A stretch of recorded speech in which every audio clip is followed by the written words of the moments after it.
Yung anak mong college, 43. Tapos yung high school ko sa Batangas, 23 naman. Hindi, yung college. Oo, 43. Ibig sabihin sa loob ng isang taon, 2 sem lang, 43K plus 43K. Oo, 86. O, sagot na namin ang pang-college ng anak mo.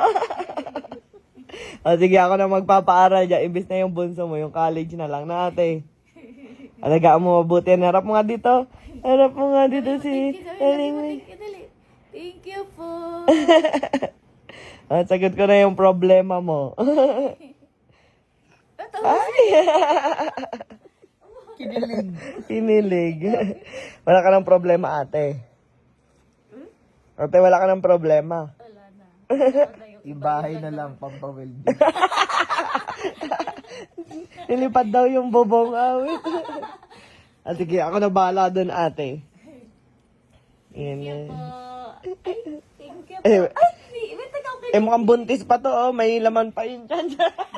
Kailangan kasing gumanon para tutungan ni Talingling. Basta alagaan mo mabuti mga anak namin, ate, ha? Hindi anak ka pa eh. May pangatlo pa. Hindi ka na daw, baby.